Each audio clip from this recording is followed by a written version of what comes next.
Nais po namin magpasalamat sa ANC para sa video ng eulogy ni Jaja Padilla. Samantala mga kapuso, sa karamihan ng mga pelikula ni Dolphy, si Vandolph po ang nagsilbi ng kanyang kasamahan at kabatuhan ng punchlines. At sa aming interview kay Vandolph, silipin po natin ang mga masasaya at madamdaming eksena na nagpapatatag sa pagsasamahan ng iconic father and son tandem ng Philippine cinema. Ang buhay ng the late comedy king Dolphy ay parang isang pelikula. Bawat yugto nito, markado ng masasaya at malulungkot na alaala. At kung siya ang bida, isa raw sa may tuturing na best sidekick niya ay ang kanyang anak na si Vandolph. Did you ever feel na ikaw ang favorite na anak ng daddy mo? I never wanted to feel that. Kaya lang nasasabi sigurong favorite ako dahil ako na yung naging batokan niya eh. Naging panchito. Malambing na ako dito. Paano mo i-describe yung klase ng pagmamahal na yun ng isang ama sa isang anak na katulad mo? Unconditional? Unconditional.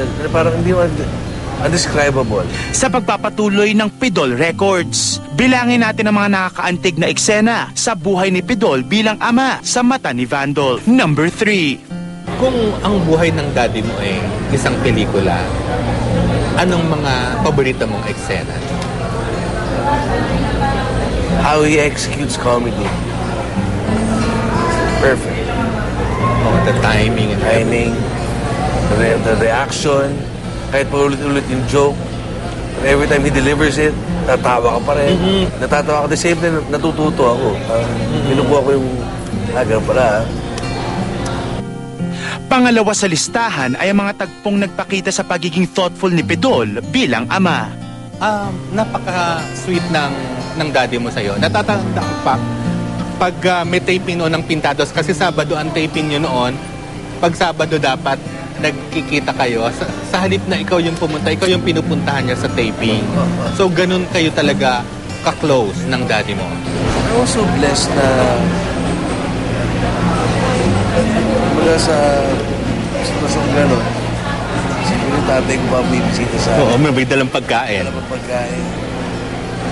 Dahil lagi ako may pasalubong. Masyado ko ng toys.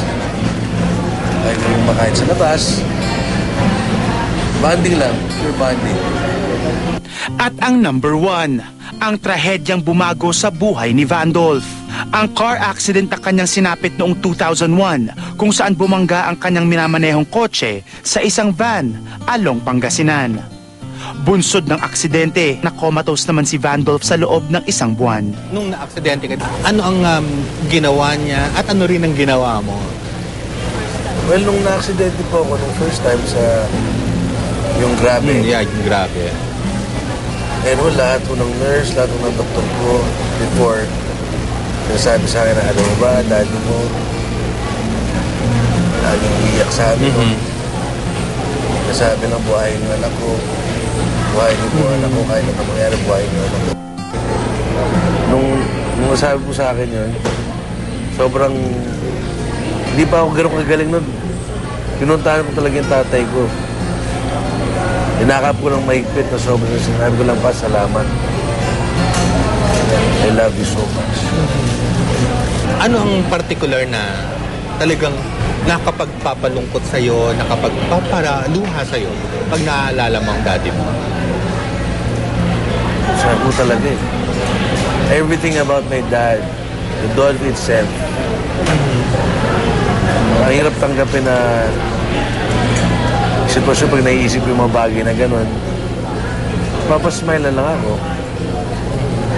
Tatay ko talaga, napakabayan.